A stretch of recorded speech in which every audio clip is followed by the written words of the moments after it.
What's going on, everybody? Welcome to a special edition of the DFS Dose live stream. Double serving here is episode 189 of the podcast. Going to be doing something a little bit different this week. Usually we just release the audio podcast on Mondays where we recap our results and go over some of the interesting stats and storylines from the week. But today, seeing as we have a nice 2-game slate with a lot of money on Draftkings to be won, we're going to just briefly talk about our results from yesterday and then focus on this 2-game slate. 2 games. We got the Vegas Raiders traveling to Cleveland. We've got the Vikings traveling to Chicago, and we'll hit on all aspects of that slate. If you're new to the podcast, new to the stream, you can support us by subscribing on whatever podcast platform you use, whether that be Apple, Spotify, SoundCloud, Stitcher, or Podcast Addict. You can subscribe to us on YouTube at the DFS Dose, where we produce fantasy content all week, every week, and live stream every Saturday evening. Also, our Discord channel is open and available to join. The link to do that is in the description of the podcast. Joey, how did you do yesterday on what was arguably one of the most brutal days of fantasy all season? Yeah, I mean, from a DFS perspective, it was whatever. I really didn't play that much. Didn't play much cash besides a couple head-to-heads because the slate was just so bad and just didn't really have any care to play yesterday. Played a couple GBPs. Didn't win, which is unfortunate, but the cash line that we both ran or would have run, I mean, I ran it a little bit. I mean, you were, out doing whatever, watching some good old football, but it would have cashed. It scored 128 points. The line was Kyler, J-Rob, Gaskin, Deontay, Gabe Davis, Devontae Parker, Evan Ingram, Cowboys D, Devontae Adams. So was good enough to get a cash yesterday, which is always good, but unfortunate that we didn't really play much. But shout out to Prize Picks for, coming through for me. Won a couple $100 over there, and nice. Yeah, looking forward to tonight too. Yeah, I did not play any cash yesterday. I mean, I played a couple of tournaments, but I just knew that I was going to be out all day. Team Smell the Roses, went to go see the Bills play live, got to see Gabriel Davis score a touchdown in person. That was fully erect in that moment. So shout out to Gabe, smashing the slate yesterday, 3rd highest scoring wide receiver on the slate. Obvious play. I hope everybody listening jammed Gabe Davis into their lineups. Stone cold lock at 3,700 on DraftKings yesterday, but yeah, I mean, I got washed in tournaments. I only played like 3 lines. 2 of them were Dak Prescott doubles, which fell flat on their face. Tough seeing having a cash lineup that would have cashed and not running it. But, it is what it is. I knew that I was going to be out, wouldn't be able to really focus on late swaps, and I just didn't want to put myself in a negative EV position. So, it is what it is as far as that slate goes. But I am going to be playing this slate tonight. I think that this is actually a pretty interesting slate as far as these 2 games we have. Yep. 2-game slate. We have the Browns and the Raiders at 5:00, and then the Bears and Vikings at 8:00 Monday Night Football. And, a lot of these plays are going to be high owned. There's not a lot of options on this slate, especially with the Browns being down a bunch of players. They're on their 3rd string quarterback and Nick Mullins. They're down Austin Hooper, Jarvis Landry, and a couple other players. So that spot doesn't look too enticing. And then you have the Bears secondary. They don't have one single starter in their secondary tonight. So Kirk Cousins, Justin Jefferson, KJ Osborne, if Adam Thielen can't go, are all in smash spots. So it's going to be a fun slate. Got to just discuss it and, figure out how we're going to win $500K. That's the top prize tonight, and that's the goal. That is the goal. We'll go game by game here, and we can start off with the first game, which is the Las Vegas Raiders at Cleveland. This game has a 40.5 total right now. Raiders are 2.5-point road favorites. And you referenced it with Cleveland, but I mean, the big story, the whole reason this game got postponed is because of their COVID struggles. They have 22 players on the COVID list as of right now. 10 of them are starters. They don't have a head coach. Kevin Stefanski did not clear the COVID protocol today.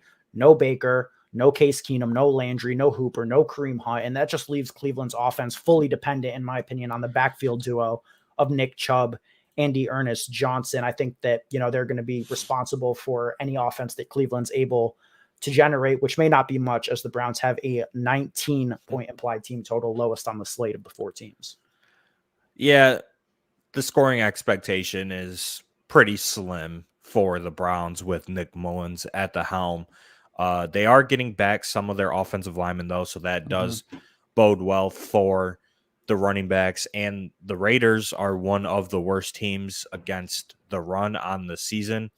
If I take a look here, they are giving up, let me see, they are giving up over 100. They're giving up over 100 rushing yards per game to opposing running backs, which is bottom 10 in the NFL. They're giving up about 30 Draftkings points to opposing running backs, a little bit over 29. So it's a smash spot for Nick Chubb. It's a smash spot for D'Ernest Johnson. Obviously, I have more interest in Nick Chubb as he's the workhorse there. But this is looking like a spot where the Browns want to come out and, get the run game established. But with all their injuries and, all of their COVID guys all of their COVID guys not being available to play, I think they could get down in this game. And if they get down, it's going to be a tough scene for the Browns pass catchers. But it is a good spot because we know the Raiders secondary is not great at all. So I think the big question is, are you going to be able to trust any of the Cleveland Browns pass catchers? Are you going to be able to trust Nick Mullins? He's 4,900 on DraftKings, and all of their pass catchers are cheap. DPJ is like their main guy. He's going to be heavily owned, but he's 4,200. RASHARD Higgins is the min price. Anthony Schwartz is the min price. David Njoku is 3,600, and he is going to be a popular option at tight end this week. I mean, are you interested in any of these guys on the Cleveland Browns offense, save Deontay and Chubb, or D'Ernest and Chubb, I should say? I mean, not really. I think DPJ is a pretty easy fade at his ownership. I mean, he's going to project well if I, pull it up. I mean, he's going to be like 40 to 50% owned, one of the highest owned receivers on the slate. I don't know. I don't have much interest in the Browns passing game. I do think, like, on Prize Picks, Nick Mullins' line is 175.5. I think that is kind of low, and he could easily beat that.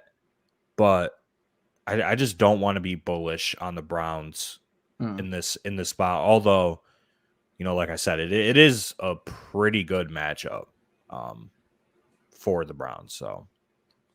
Yeah, I mean, we were talking about it a little bit before we went live. Anthony Schwartz at the min price is pretty interesting. Yeah, he's 3K. He's going to be the wide receiver too. He cleared concussion protocol. He is questionable, so the injury report should be out at 3:30. So an hour or so, and we'll have all of that information then. So that will dictate some decisions, but he does have like the skill set and the athletic profile that you think could bode well for, a home run play as a long shot in these large field tournaments. He runs a 4.3, has a great speed score. His comparable is Curtis Samuel, and all it takes is one long touchdown, right? And we know that the Raiders defense is capable of giving up long touchdowns to these fast receivers. They play one every single year in Tyreek Hill and just get burned. Obviously, Schwartz is not as good as Tyreek Hill by any stretch, and he's probably going to be out of the NFL within like 4 years. But on this slate, as a stone punt, on a slate where there's not really many home run options, I think it's worth a shot. But the projection is probably like 2 points.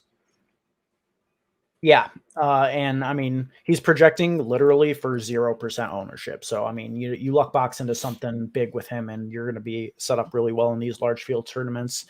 And I mean, we're really just focusing on this from a tournament perspective. I'm not playing any cash on this slate, but, just trying to find ways to get different. On the Raiders side of the ball, I don't know how you feel about these guys. Darren Waller is still out, which is going to push Foster Moreau into a full-time role. Hunter Renfrow has become literally like the sole player that the Raiders have been targeting in their passing attack. And we've traditionally viewed Renfrow as like a high floor, low ceiling option, but he has 3 consecutive games on DraftKings with 22.2 DK points or more. And it's a good matchup against the heavily depleted Browns defense. I don't know. I'm not really expecting Renfrow to slow down this week. 6,500 seems like he should be in line for another double-digit target performance. And I really like Renfrow this week. I think he's hard to get away from. Yeah, the price tag is just cheap for a player that's going to see like 10 plus targets. Waller's still out. Brian Edwards is a non-factor. Zay Jones is a non-factor. Deshaun Jackson is a non-factor. And we know Carr is just locked on to Hunter Renfrow. So I think he is a pretty solid play. You could probably expect at least like 12 PPR points, 12 DraftKings points, I should say. With upside of like 24, 25. And I think he's one of the best plays on the slate. Obviously, the concern is game script. If the Browns can't keep pace with the Raiders, if for some reason, but the spread is only 3 in this game. So Vegas is projecting a close game, even with a third string quarterback for the Browns offense. So if it's a close game, if it's a tight game, Hunter Renfrow is 100% going to get there. And it's that simple. Yeah. I think the bigger question is how we're going to be handling Josh Jacobs. He's projecting as one of the top 3 running backs in terms of ownership on the slate.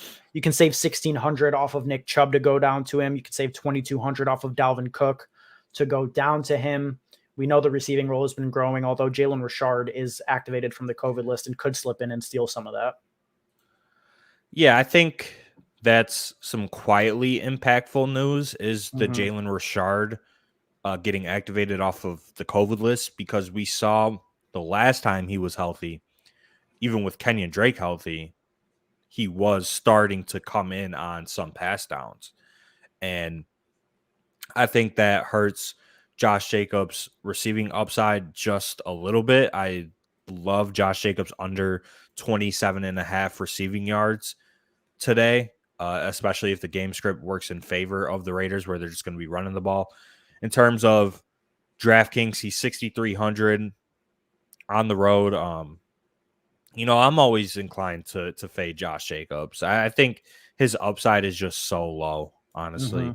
And for him to hit his ceiling, like you really need either multiple touchdowns or you need an outlier receiving game like how he had in week 13, where he had a career high 9 catches, which I don't think is going to happen in this spot.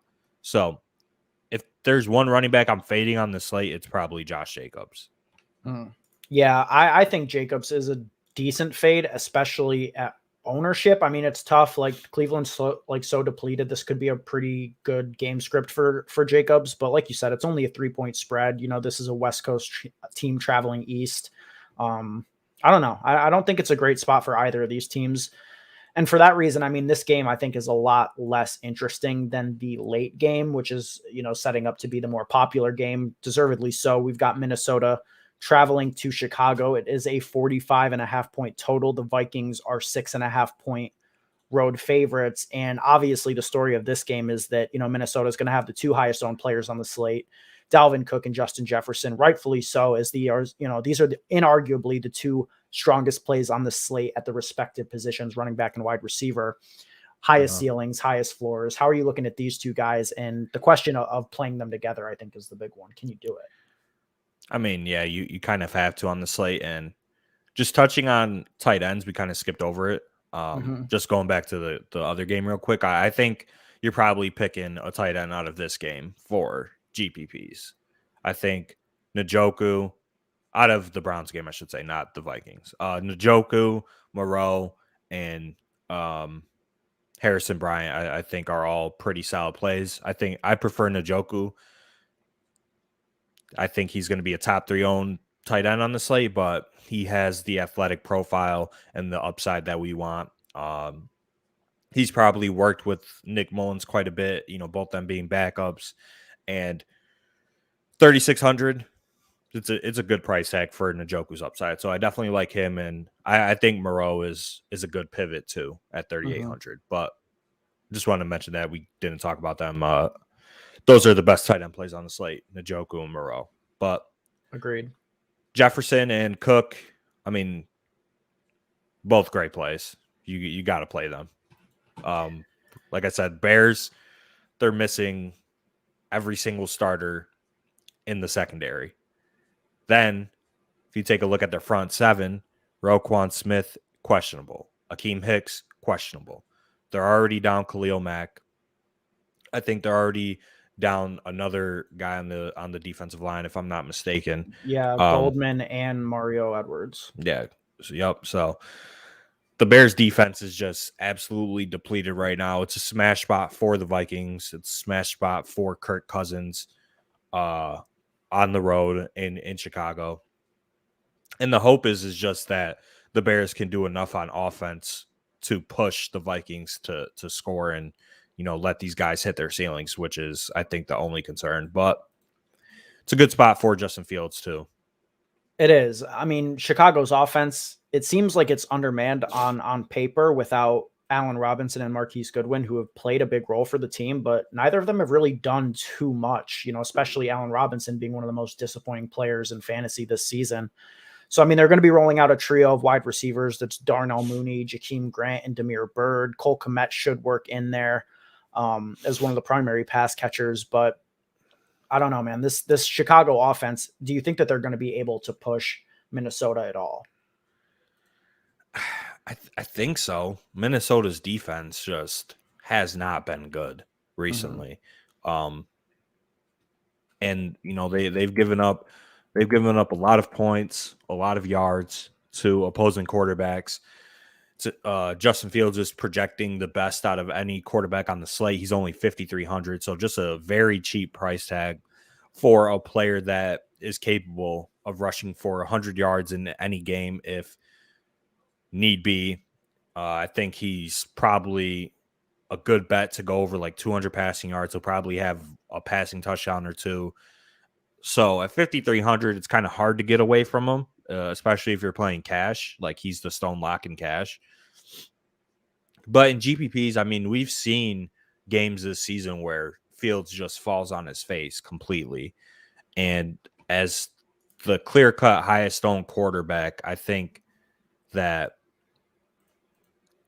it's probably a good bet to bet against Fields and just play Kirk, since Kirk is going to be lower owned than Fields, but his skill position players will be owned. And, if like Osborne and Justin Jefferson are hitting their ceiling, Kirk is probably hitting his ceiling as well. So I kind of like fading Justin Fields in tournaments, but it's a tough fade. And they're like, the reason I think that you play Justin Fields is I don't think any quarterback is going to separate on this slate in a meaningful way. So you might as well just save the 1,500 from Kirk to Fields, right? Like, if Kirk gets 23 and Fields gets 18, you're better off playing Fields. Definitely, for what it allows you to do in the lineup. I mean, you need to save salary somewhere on this slate if you're going to be playing both JJ and Dalvin Cook. I don't know who my priority between the two is. I lean Dalvin just because of all the injuries that we mentioned, and we saw him come out and he was just absolutely on fire in the last game that he played, going up against the Steelers. 27 attempts for 205 yards and 2 touchdowns, just absolutely obliterated them after supposedly being limited with a shoulder injury. That was Thursday Night Football, if I'm not mistaken, which means that this is like 11 days, 12 days out since then. So he should be even healthier. Alexander Madison's not in this game. He's going to be a full-blown workhorse, should get every touch in the backfield, and just I don't think that Chicago's defense is going to be able to stop him. So I don't think there's any risk of Dalvin Cook getting scripted out, whereas they just may not pass that much if they're up in a meaningful way in this game, which could make it hard for Justin Jefferson to pay off his 8,500 price tag.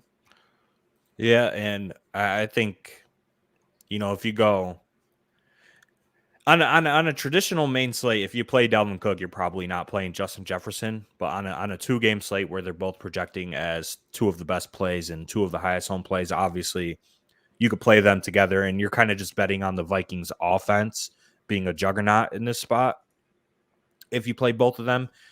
But obviously from, a GPP leverage perspective, it would make sense to play Cook and fade the pass catchers, especially if you're projecting Cook to hit his ceiling. The way he does that is through yards and touchdowns, which takes away yards from Kirk, Justin Jefferson, Osborne, etc. Like I said, 2-game slate, though, you could definitely do it, but it makes sense to fade Jefferson if you go Dalvin Cook in your lineup, but it's a tough fade for sure. Definitely is. But I mean, in terms of leverage, which we can get into leverage stacks and long shots here, I think that is one of the best ways to get leverage. Just fading one of these players, if you're playing multiple lineups, I'd probably fade them equally. Maybe a little bit of a bigger fade on Justin Jefferson. But I do think that right off the bat, if you're only playing one of these guys, you're getting pretty contrarian just by doing that. Yeah. You're giving up so much projection if you are fade one, which is the tough part on a slate like this where there's not many good plays. You kind of just want to jam in who you can and then make a couple pivots. Like let's say your flex or your wide receiver 3 spot. Like those are the spots to get different. Not with Justin not with fading Justin Jefferson and Dalvin Cook, 2 of the best plays on the slate. And that's what you have to do in GPPs on 2-game slates is you don't have to get crazy and have to get stupid and play bad plays like BYRD, and Anthony Schwartz. I mean, you can do it. It makes sense, especially in the lottery tournaments like the 500K to first tournament or Deshaun Jackson or Zay Jones. You don't have to do that. You could play a close to the optimal and make a pivot or 2 that makes sense for your specific lineup. And those 2 pivots, especially let's say if you leave salary on the table, that's always viable on a 2-game slate. And that's going to be unique. That's all you really have to do. You don't have to sacrifice, crazy amounts of projection to get different. Let me ask you this in terms of the top 4 running backs, because there really are, really just 4 viable running backs, unless you consider Dearness Johnson, who I like as a pivot, like you mentioned. But I mean, Dalvin Cook, Nick Chubb, Josh Jacobs, David Montgomery, who are you most likely to be fading in your tournament lineups? I think that Josh Jacobs is my favorite fade. You mentioned West Coast team traveling East Coast, 5:00 game.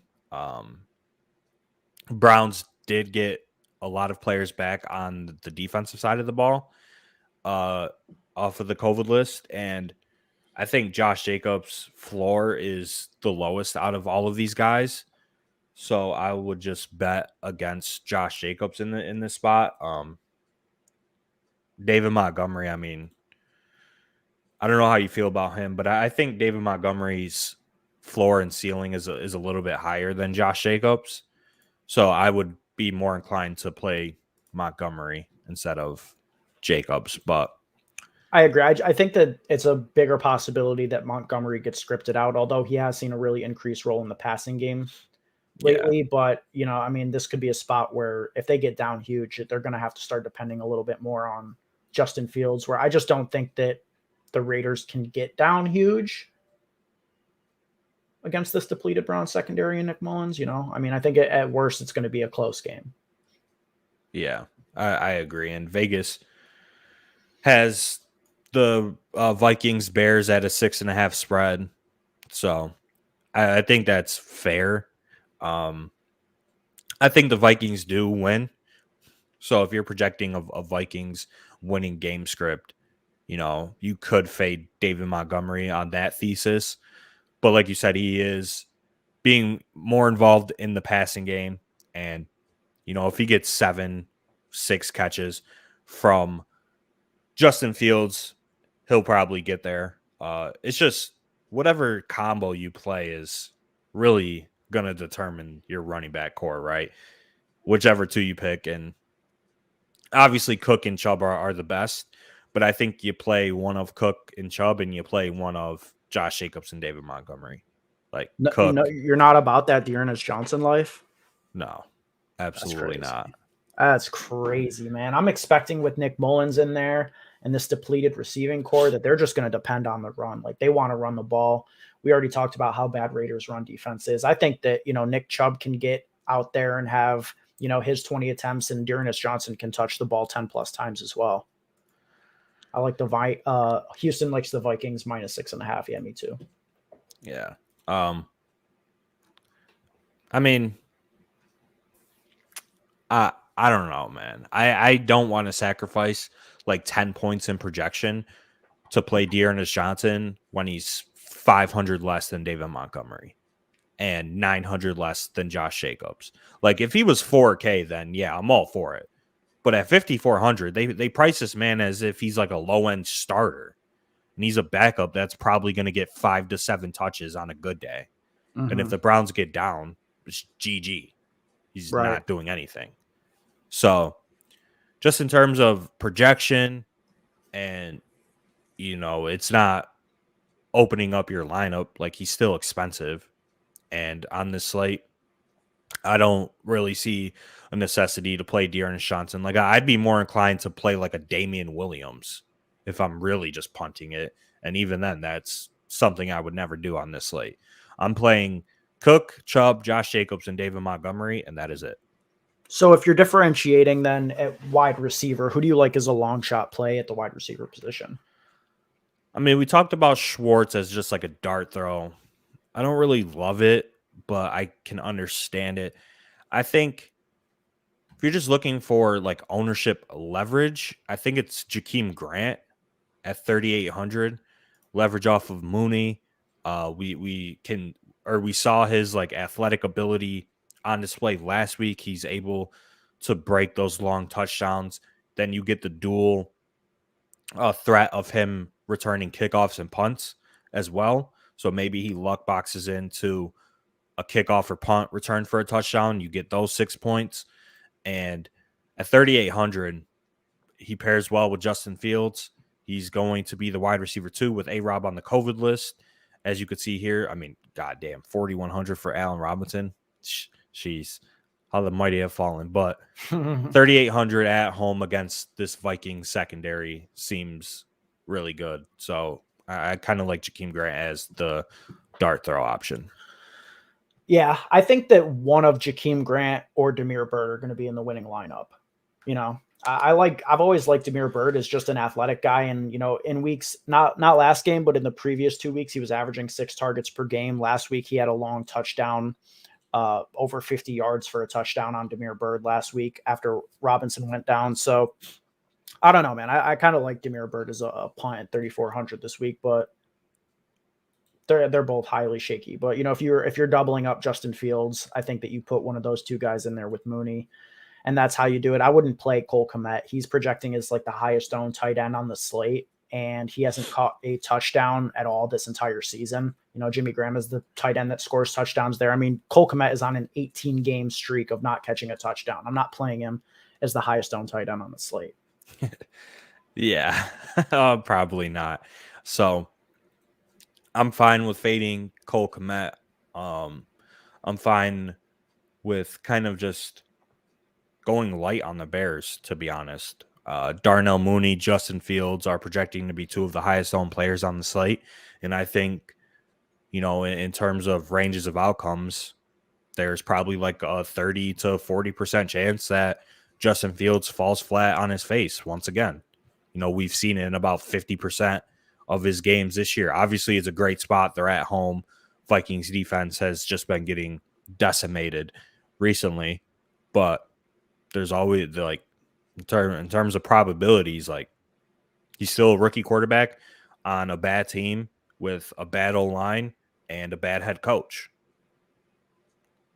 So it makes sense to go a little bit lighter on Fields as the highest owned quarterback. But like I said, quarterbacks don't really separate that much. So it's a tough fade there. but I would be fine going lower on DMont, Darnell Mooney, Cole Kmet as, you know, 3 of the highest owned players on the slate for sure. Houston is asking about Osborne, if he's sneaky or not. I don't think he's going to be like low owned. There's not going to be too many low owned plays on this slate, but I think he's a solid play, and he's not going to be as highly owned as, you know, like the top tier guys. You know, he might be like, he's going to be 40+%. Yeah. Which I mean, that's okay. He's just cheap as fuck. Yeah. He's way too cheap. He's priced as if Adam Thielen is, you know, in, and it looks like he's doubtful at best. I mean, yeah, Adam Thielen didn't practice all week. Game time decision. He's not officially out, but I would think that he's gonna miss this game. Yeah, played 92 and 86% of the snaps. We already talked about the Bears not having anybody left in the secondary. Jalen Johnson, Tishawn Gibson got placed on IR, and you know their other starting cornerbacks are both hurt. I think both of them are ruled out for this game. So it's a good spot for the Vikings passing offense. Like realistically, they should just not run the ball. Like the Vikings have a good front seven with like Michael Pierce and Delvin Tomlinson and Anthony Barr and Eric Kendricks. Like they got the players to stop the Vikings run game, but they don't have the players to stop the Vikings pass game. So if Mike Zimmer was a good head coach, I don't think he's a good head coach. If he was, I think that a pass-heavy game script would be the ideal way to play this matchup. But Delvin Cook is obviously going to get a bunch of run. And, I mean, the 2 targets in the Vikings pass game are Justin Jefferson and Osborne right now. So he's a great play, 4,500. How many Vikings is too many Vikings? Like, can you onslaught, you know, Kirk, JJ, Osborne, like Conklin? Like, is it 3 too much? Is 4 too much? I don't think that there's a such thing as too much on a 2-game slate. I think you can full onslaught, because if the other offenses fail, and these are all sketchy offenses, then, you know, you could get there with a 4 Vikings build, I think. Yeah, I mean, it makes sense for sure. Vikings have a 26 implied team total. The Browns and the Bears both don't have over 20. And the Raiders are at 21.75. And so you could easily see them going under that, right? Like, they're trash.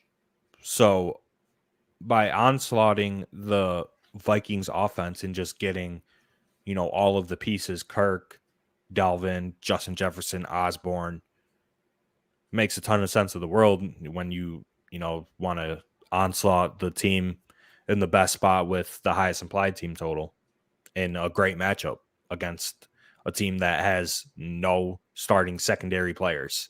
Mm-hmm. And it's unique as well. Like, how many people are going to play 4 or 5 Vikings? Not many. And for what it's worth, they have a pretty consolidated offense too. Like, you know where the ball's going. Yeah. Conklin might get a little bit, but he's 4,200, and there's better plays below him. Moreau, Njoku, Kmet. So Conklin is an easy fade, I think. When you got Njoku, who's I think he's in the best spot on the entire slate. And just a quick fun fact: Nick Mullins threw the ball 299 times last season. Only 5.8% of those passes went 20+ yards down the field. So this man does not push the ball deep, which kind of hurts the Anthony Schwartz dart throw call, because like he's the deep threat guy that you want to hit a home run. I mean, obviously he could still get there on, you know, like a screen or whatever, but that looks bad with Nick Mullins. But you know who's going to be just roaming the middle of the field every play? David Njoku. I don't hate that. I also like Higgins, who should primarily run out of the slot, and he's also min price. Yeah. Okay. And going to go. I think we got to pivot to Higgins from Schwartz as our long shot GPP. And we've seen Higgins do it before. Yeah. I mean, Higgins is okay. Like, he's not a bad wide receiver, I don't think. And he should be, you know, sort of just slotting directly into that Jarvis Landry role. You know, you'd expect DPJ and Schwartz to be playing on the outside. Yeah. I don't hate that. I don't hate that play at all. Yep. So Higgins and Njoku are my favorite. Kind of like, well, Njoku's going to be on, but Higgins is my favorite long shot, like cheap wide receiver. And then JAKEEM Grant would be my second. All right. I mean, I think that about covers it, no? Yeah, I mean, who's winning the millie? Or not the millie. Who's winning the 500K? Surprised they didn't do a millie. I am too, but I don't know. Who's winning it? Who is winning it? I don't know. I think I need a stack, 3 or 4 players and a bring back. Well, I think the stack is probably the Kirk Cousins double or onslaught even. So you're running like Kirk with JJ, Cook, Osborne. You're bringing it back with JAKEEM Grant. You got Njoku in this lineup. You got Higgins in this lineup. Sounds like a winner to me, bro. And like Chubb or Chubb, if you could get him. Well, maybe Jacobs then. If you're playing Njoku and Higgins, maybe Jacobs. But yeah, I mean, if you play Higgins and Njoku in a defense, and like Osborne, like that should be more than enough salary to fit everything. Yeah. So you could always flip that into a Justin Fields double with, like Mooney and Grant as well. I think that's probably my favorite to run is the Vikings onslaught, especially since like the Bears guys are going to come with so much ownership as well. But I also like doing the Vikings onslaught, but with Justin Fields. Yes. And go naked. Or you could play him with like JAKEEM Grant or Mooney or whatever if you want to just do like a little mini stack. But I think Justin Fields is cheap enough at 5,300. We've talked about this over the season where those cheap rushing quarterbacks have the upside to reach their ceiling, especially on this 4-game slate with Nick Mullins at quarterback and Derek Carr. Like Justin Fields is really only competing with Kirk Cousins to be the highest owned quarterback on the slate. So at 5,300, if he gets 20 points, stone lock. Like you're going to need him. So you run Justin Fields. He has the upside. He's cheap enough to where he doesn't need to carry people along with him to a winning score. So you play him naked, onslaught the Vikings. I would push back that if you're playing 3+ Vikings, you need Fields to do something. But that plays into this lineup construction. But run it. No, but you have the rushing upside too. Right. Which is part of it. If he gets 50 rushing yards and a rushing touchdown, that's 11 points right there. And if he does a little bit through the air, he's going to score 15 plus. Yeah. 18. Yeah. Which is really what you're hoping for if you play him naked. And obviously somebody could get there along with him. That's why I said like a mini stack as well. Like Justin Fields and Darnell Mooney, and that's it. Like fade David Montgomery, Cole Kmet, etc. I wouldn't run a Justin Fields double, 100%. Okay. I'm only playing one receiver with him, but I also love the naked. You get exposure to Fields at a cheap price tag, great upside, especially on the ground, and then you get max exposure to the Vikings, the best team total on the slate. Are you going to be playing any Carr or Mullins? No. Yeah, me neither. I just don't see how they separate in a meaningful way to warrant playing them. No, I agree. Like, I think Kirk Cousins does have like 30 points in his range of outcomes. Like he does have games where he can separate from these guys 100%. So that's why I kind of like Kirk, but 6,800 is expensive, especially if you're playing Justin Jefferson and Dalvin Cook with him. And Fields, Fields is, probably a better fantasy option than Derek Carr. He's 900 less, and he's only 400 more than Mullins. Like if Mullins was like 4K, that'd be better. But he's 4,900, and Fields is literally right there. And we've already seen the upside and floor from Justin Fields. So I really think that I'm only going to play Fields and Kirk Cousins. I'll probably run like 5 lineups, and they'll be in all 5. Yep. I agree with that. And man, I think we've said it all and done it all. I think that that's about going to cover it for episode 189, a live stream edition of the DFS Dose podcast. Make sure you follow us on Twitter at the DFS Dose, as well as our personal Twitters. I'm at Ben Hauver, Joey's at Joey Carrion, and we will be back on Thursday with a Make sure you subscribe to the channel. Yeah, make sure you subscribe to the channel, the YouTube channel, if you haven't already. And about to be at 350. 350? We're almost there. 3 subs away from 350 if you're watching this. That's vibes, man. Make sure you guys sub to the channel.